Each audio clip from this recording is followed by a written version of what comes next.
Hi, my name's Dale Thomas. This is a Wedding Help NI podcast, and we are at the beautiful Culloden Hotel and Spa here in Hollywood, County Down. It is episode 19. My guest isn't too happy that it's episode 19. She wanted a round number. It's episode 19. My guest is Danielle Barnes, Humanist Celebrant, Tie the Knot. Hello, Danielle. Hi, Dale.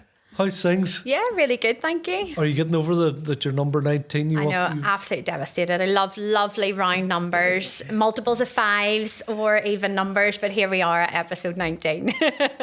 You're so busy. It's really taken off. I couldn't actually believe it. We were talking beforehand. I said, how long are you in business? And you said to me 2 years, and I was all, no, you're not. That can't be right. Is that 2 years in business? Yeah, just over 2 years now. So it's bonkers, but yeah, it's just taken off so quickly. It really has. It really has. It's amazing. It's incredible, and I'm so grateful and thankful for everything. No, you're not new to the wedding industry by no stretch of the imagination. You are the posh and becks of the wedding industry. You and your husband, the one and only Mr. Mark Barnes, these are the posh and becks of the wedding industry.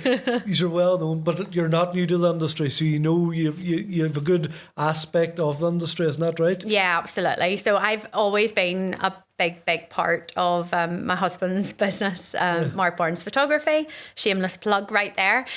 So yeah, I've always been a part of the wedding industry, kind of behind the scenes. I used to photograph a lot of weddings alongside Mark, and then kind of more in more recent years, kind of more behind the scenes of things. And so I know the wedding industry pretty well, know how to work with couples, and I thought about being a celebrant for a long time, and the opportunity came up, so I thought, why not? Let's do this. So thanks. Right back then. So what have you done, and where did it all start? You know, you met Mark at a wedding, isn't that right? We did.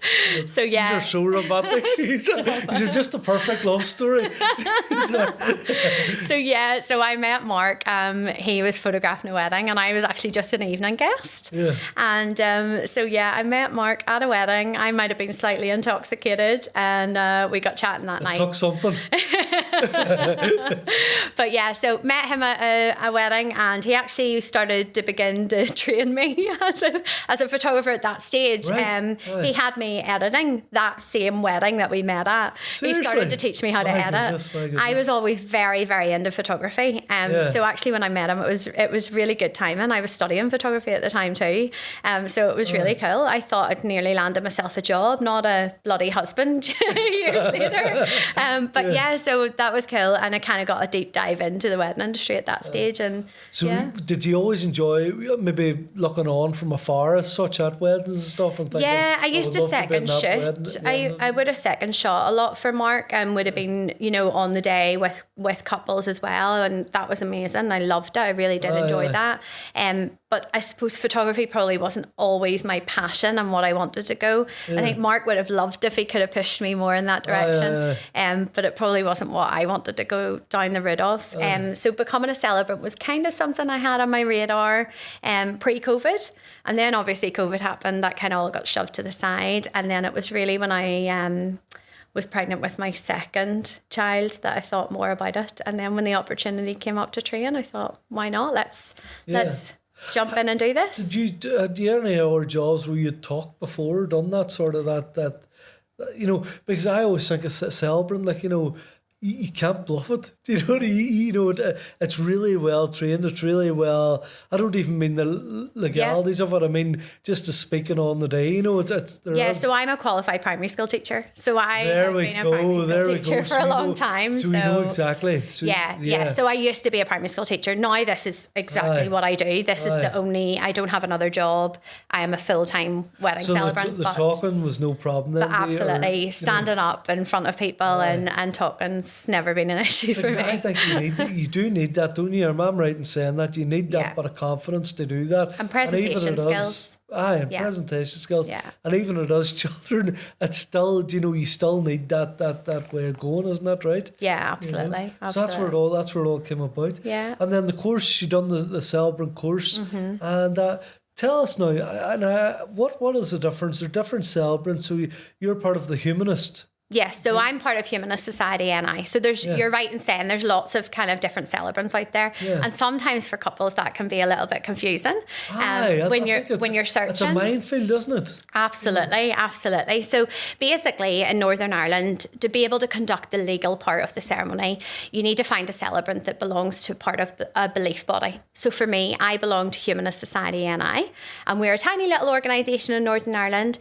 But basically, I am authorised then by GRONI, which is the General Registrar Office of Northern Ireland, to conduct legally binding marriages in Northern Ireland. Yeah. So that's because I'm a member of my society. Right. So there's lots of kind of different societies and different bodies out there, essentially, for celebrants. For couples, do they need to be worried too much about, I'm not saying worried about, there's a certain, you're all going to do the same sort of ceremony as such, is that right? So don't be panicking about, it's maybe this is Humanist Society, and this is an our society or whatever, they shouldn't be worried about that as such, because the ceremonies, you can, I suppose, cater to the ceremonies. Is that right? Absolutely. I would just say you're gonna find a celebrant that suits you and aligns with your morals and your values. Brilliant. Really, the society I belong to aligns so well with the values that I have in life.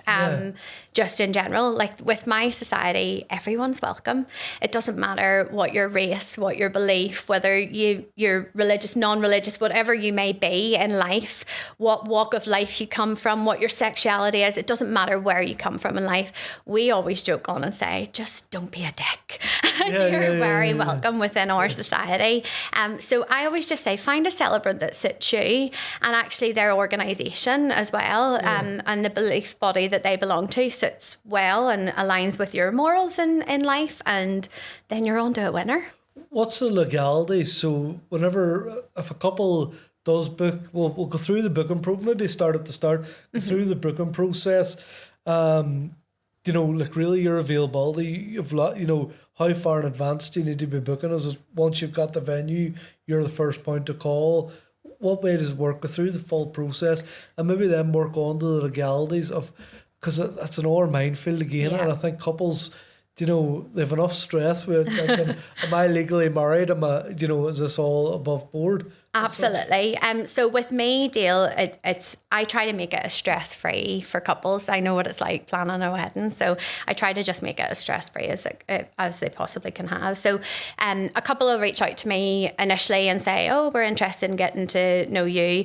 I'll pop them over a little link to my contact form, and that way I'll gather a wee bit of information about their day, and then I'll be able to give them some more information exactly on what I do, and also send them a bit of a quotation as well at that stage. So I encourage all my couples to come and meet me. I think there's nothing better than actually meeting with people and just knowing that you're clicking and vibing and having all those. There's nothing better than meeting in person rather than on a Zoom call, or... I think especially with your service, it's important because it's a special part of the day, and I'm not saying I'm doing entertainment. It's not as important to meet me. You've seen me videos, but with you're really, it's something intimate with a couple. It's such a personal service. It is a personal service. And I always say meeting in person is just so important because it's, straight away whether you click with those people. I know if I click with a couple straight away, but also they're able to see if they click with me. I joke on with all my couples. I'm probably not the best salesperson in the world because I always joke on and say, listen, go away and talk about me now. Make sure that I'm the right person for you because I'm not everybody's cup of tea, and that's okay because there's lots of gorgeous celebrants out there and you're going to find the right person for you. So that's really important, and I stand over that because I believe in what I do and I love what I do and I'm passionate about what I do, and I really think having the right celebrant for a couple is so important. So I'll meet with a couple, they'll come and have a chat with me, I'll send them formally over their quotation. If they go ahead and accept, then I'm delighted, and they secure with a deposit with me. Really from there, when it comes to the legal side of things, I say to all my couples, do not read anything online. Don't even go down that rabbit hole of starting to look. And you know what? Yeah. This is where the clip's going to be on. The clip's going to be on the wedding help page. So tell us, what is the look at? Because you see so much online, and I think it worries couples because they don't know what to do or what they should be doing or what they shouldn't be doing. Yeah, absolutely. I say to all of my couples, just don't even go down the rabbit hole of trying to search for things online, because I've done it as if I was a bride getting married for the first time and I didn't know what I was doing. And it really is a rabbit hole you can go down. And I say, just don't even listen to other people's advice. You know, it doesn't matter if your granny's cousin's friend's daughter did it a certain way, ignore it. Yeah. Rely on the celebrant, rely on the professional that you have booked that's going to look after you. So when a couple books with me, I explain to everybody, I will hold your hand and I will take you through that legal process. So you're never alone. You're never in the dark with it. It's actually a very simple process when it's broken down. Yeah. And I take my couples right through that process from applying. I talk them through exactly what they're going to be doing there. When they're filing their notice, exactly step by step, exactly what they're doing. And then we get the legal document, we sign it on the wedding day, and that is you legally married. And that's legal within Northern Ireland as such then? And recognised worldwide, yeah. So just the same as if a priest or a minister, myself or a registrar was to marry you, it's all legally binding. Is there any difference in the south of Ireland, or is that so technically I can't legally marry you in the south. So right. I can legally marry in the north, but not across the border. There are other celebrants that can marry in both south and north. No. Experience and style. There's different styles to celebrants, isn't that right? And there's different sort of. I suppose you can really tailor the ceremony to your. You can do what you want as such, isn't that right? Absolutely. With me as your celebrant, really the skies are limit. Like there's nothing really that I'm totally restricted on, which is beautiful, and it's one of the main reasons I love my society so much too, is because they're so flexible with us. There's no there's no strict guidelines really on that. The only part of a ceremony that's really kind of set in stone is the legally binding part that we're going to do in a ceremony with a couple who are choosing to opt for a legal marriage. But apart from that, I mean, we can personalise it, we can alter everything. I always say it's not a waffly ceremony. I create completely bespoke ceremonies for those couples. So I'm not going to fill it full of waffle and a load of stuff that doesn't need to be there. I'm going to tailor it for that couple so that they can have it exactly the way they want. So if they want to have readings and they want to have people come up and say a poem or whatever they choose, they can most definitely incorporate all those things too. And you can sort of go through that with a couple as well, because maybe they don't know. Mm-hmm. You know, they don't know what we should do or what we need to do, but you can sort of say that. Well, have you got a wee niece, have you got a wee nephew, have you got somebody that you would like to read, have you got this, and you can throw all them ideas out there as well, can't you? Yeah, absolutely. So when they come to meet with me, I always break down a ceremony and say, this is what a ceremony might look like. This is something that you might choose to have in your ceremony. Let's talk about it more, and kind of break it into little bits. And a lot of my couples will say, oh, I didn't realise that happened. I didn't realise there was all these like little sections really of a ceremony. But I'm a real keen writer. I love what I do. I'll never make your ceremony feel like biddy, if that makes sense. So I always make it flow and make it, I suppose as well, with the vows and stuff as well, you can the couple can personalise them as much as they want. It's not like having a ceremony in like a place of worship, like a church or a chapel. You can really make them vows whatever way you want as such, can't you? With all of my couples, I always send them through example vows that they might use, because some people will be like, I don't know where to start here. So I always give examples. And lots of couples will literally copy and paste and be like, happy days, that's me done there. And that's totally fine. And then other couples will kind of look through that and take a wee line from one and a wee line from another and kind of create their own from my examples. And then other people get so inspired they write their own vows as well, and I can kind of guide them on that as well. It's entirely up to the couple. And I also have some couples that choose not to do personal vows, and that's okay too, because the beauty of having someone like me is you're going to get what you want as opposed to what has to be done. Because weddings don't need to look like they traditionally always had to. They can do it exactly the way they want. I suppose, but come back to that too, if we have like grannies and grandas and they want that wee bit of traditional, maybe that wee bit of religious brought into the ceremony, you can offer that too, can't you, as such? Or can you bring any of that into? So I'm not a religious leader, so I can't stand up and preach, or I can't do anything like that. But within my society, we are open to anybody. It doesn't matter if you have a faith, if you have no faith. It's open out there to everyone. So let's, for talk's sake, great Auntie Maureen would like to incorporate a little something from the Bible or do something. Or somebody wants to get up to maybe do a Buddhist chant or do something. You most definitely can incorporate your family traditions, and you can incorporate that within your ceremony if that's what you would like to choose. That's always a worry too with maybe grandparents and stuff, because civil ceremonies have become, I would say, civil ceremonies over the last 10 years of it's just up it's just getting more and more. And I suppose there is a worry there with the grandparents stuff. They maybe feel that it's moving away, but you can't bring that into your ceremonies. We can most definitely touch on elements of that. But as I say, I'm not a religious leader, so I'm not going to be leading anything, or I'm not going to be preaching or doing anything like that. But most definitely, it doesn't matter where your culture, your faith, or whatever you belong to. If you want to incorporate some kind of element, and that includes other special elements that are out there, religious, non-religious, elements. We have like handfasting's a really popular special element. And do you know what? I seen that. I was at a wedding, and I seen that. I thought it was beautiful too. Yeah. So it's an old Celtic tradition where your hands are bound together, and then when the couple separates, a knot forms in the middle. And lots of my couples are so sweet; they keep their handfasting ribbon and get it framed, and that's the knot from their marriage. And there's lots of other things. Unity candles, another really popular one.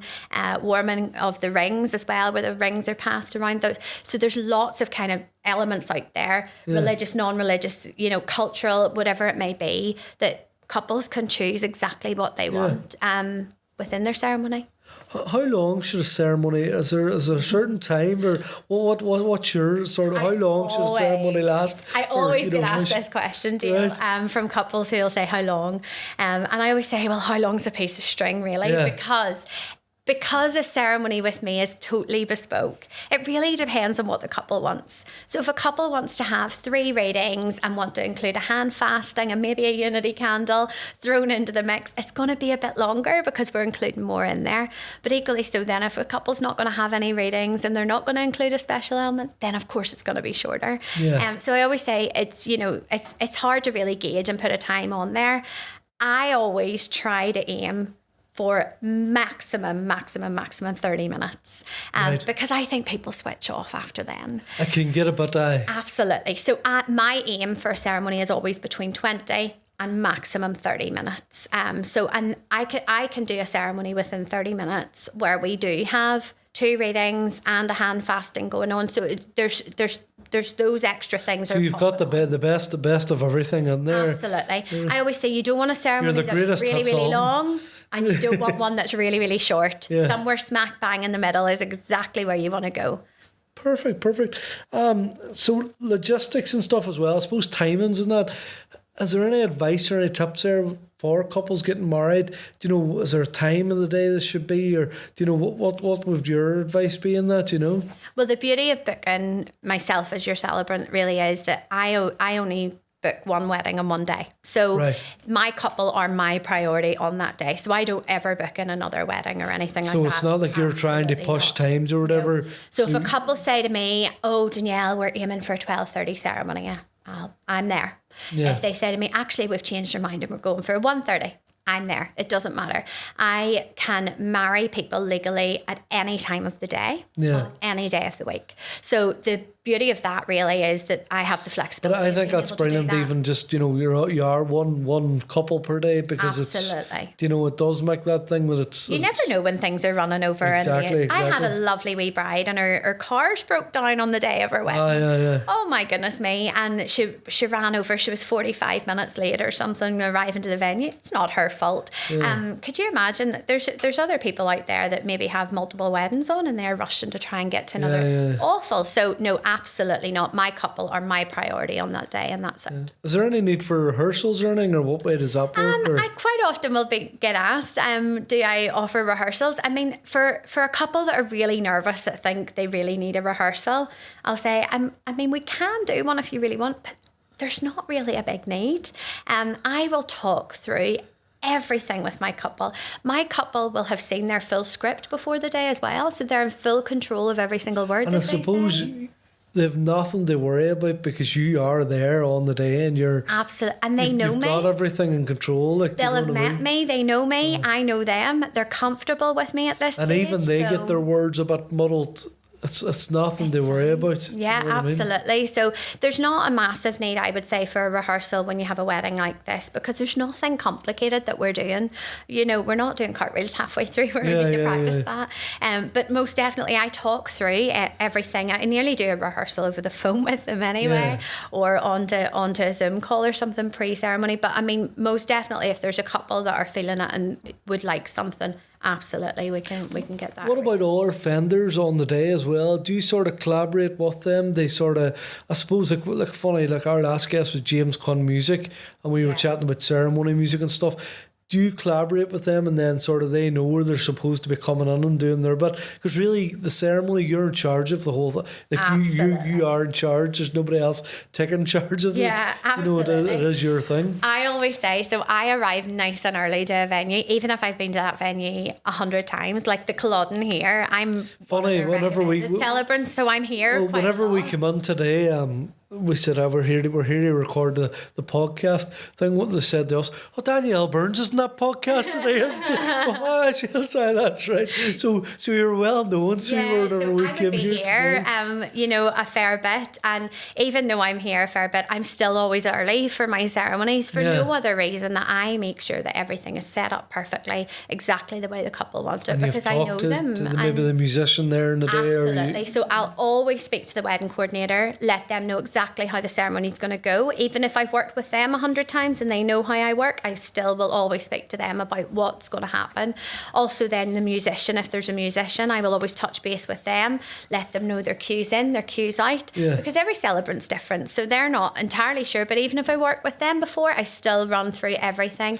Same goes with photography and videography. It's important to get them nice shots as well. I speak to all of those wedding vendors too, just to let them know exactly where I'm going to be, where I'm going to position the couple. I know how important photography and videography is. Exactly, but there is that point where they need to get the nice, the nice shots and stuff. And I'm not that celebrant who's going to feature in that first kiss photo, so I will be out of there so that photographer and videographer are in there. I had cold sparks, the cold sparkler machines, and it was a civil ceremony and they wanted the cold sparks, and that was so important that at a certain time that these cold sparks went off. But stuff like that, it is all down to you. That all needs coordinated. So I am there on the day and I ensure that all of that is dealt with and everything, because I want it all singing, all dancing, and everybody singing off the same hymn sheet. So and I suppose with the pricing and payment, it's going to be different depending on travel and stuff like that.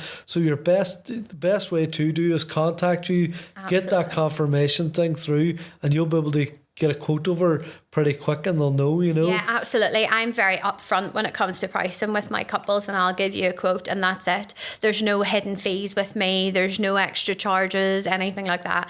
That's not how I operate. I hate when you find out after you've booked something, there's a fee for this and a fee for that. I hate all that. So I am just what I am, and I will give you a personalised quotation for your wedding, and that is the price that you pay. And what about as well, if you're booked up, can you help recommend, and can you always help find somebody then maybe as well? Absolutely, yeah. I'll totally point people in the right direction. But I always say the Wedding Help group's amazing. We have some amazing celebrants on there too. So Wedding Help NI is a fabulous resource for couples to look at as well. It's brilliant, and I think it's brilliant for even asking questions. Like I think the material we're going to get out of this today will help so much, and just couples to...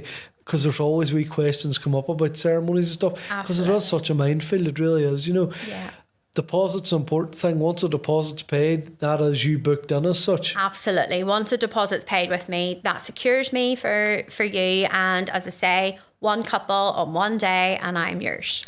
So the question to ask, what happens if you're on a illness or something like that? What is there contingencies? I'm places or absolutely, and that's always a concern because we're dealing with the legal side of things. Paperwork a lot of the time when people are choosing to opt for a legal marriage. So because I belong to a society and that belief body, then someone else can step in if something was to happen on my behalf, and they will be able to then conduct the legal part of that. So it's all kind of covered there. So I would say you're very much like myself. If my leg was hanging off, I would still be there. I would be there. It would take a lot for me not to be there, Dale. I think I'm the same. Like I'm the same as well. I dislocated my knee, and 2 days later had a wedding, and I was there with crutches and a dislocated knee, and I did that wedding. And I remember years ago. Like I remember years ago, and I was playing in bands this time before I sort of was doing hypnotist shows. Like go back years ago, like 15 years ago. I remember doing a wedding in the Wellington Park. And I had done something similar to my knee, like my kneecap came around here. I was in plaster Paris, and like I remember doing the show, like at that time I would have been up on top of Tibble and stuff. And I remember getting up on top of a Tibble, I thought, oh no, how am I getting down from here? I'm stuck, help, come and help me.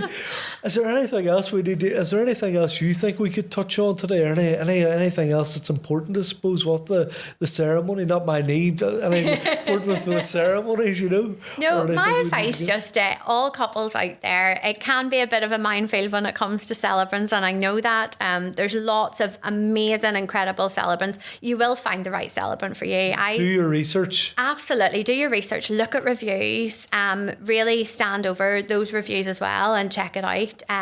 Make sure you follow them online and say that you like their personality as well. And my number one top tip is always meet with the person and make sure you like them. It's a hard you're going to spend the time with them. Even you're saying that, meet with the person, that's really important, because it's not like, like a photographer, you can go and look at their work and you go, I really like that. Or like, if you're booking myself, you can go on and you can watch umpteen videos of me doing my performance. But there's no videos of you such it's such performance ceremony. Service. It's such a bespoke service, and it's so individual to the couple. It's absolutely, you're totally right. So you really need to know that you've picked the person that's right. But the reviews are brilliant, because at least they can go on and they can say, do you know what?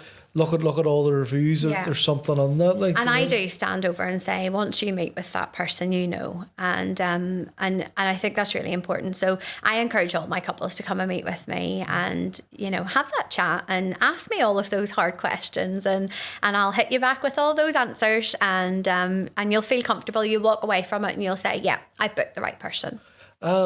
All the links, website, Instagram. So I'm www.tiethenotni.com, and on Instagram and Facebook it's tiethenotni, and I'm also on TikTok as well. Do you know what, everybody? Down with the kids. I've been asking everybody about TikTok's brilliant. So it is, I know. I've actually found that like I ask people, oh, where'd you find it? Oh, sure, I've seen your videos on TikTok. So, oh well, there's something to that. I'm trying to work on the TikTok vibes, but yeah. Before you came on today, me and Peter were actually doing links for my TikTok. So I've said nothing. So that I say nothing. But no, it is about getting all your material out there, I suppose, and seeing that stuff as well. So it's all Tie the Knot. Tie the Knot NI. Tie the Knot NI, and you're there for advice as well. So if any couples need it, and even on the group as well, the Wedding Help group. How have you found it? Absolutely incredible. Yeah. I joined Wedding Help quite early on with my business, and it's literally transformed my business. That's brilliant. I get so many bookings from it, so many inquiries from it. It's a fabulous resource, and I absolutely, anybody wants pointers or wants to hear all about it, I'm the person to come and talk to. And of course, you're the award winning as well, aren't you? Isn't that right? Multi-award winning. Multi-award winning. Won 2 awards with it. Yeah, absolutely. No, fabulous. I won Celebrant of the Year last year, and I was absolutely delighted with that. Incredible achievement. So yeah, absolutely. That's brilliant. Well, and you'll be ready for this year then. You'll be ready for the 9th of November, and it's actually here as well. So you'll be like a star, because you're already known about here. So you'll be walking, you'll be loving it. See all our glad rags on. Thank you so much, Danielle, for joining us. I think we've got everything we need, haven't we? Yes. So there we go. That's Danielle Barnes, Tie the Knot NI. That has been episode 19 of the Wedding Help podcast. My name has been Dale Thomas. Bye for now. Thank you.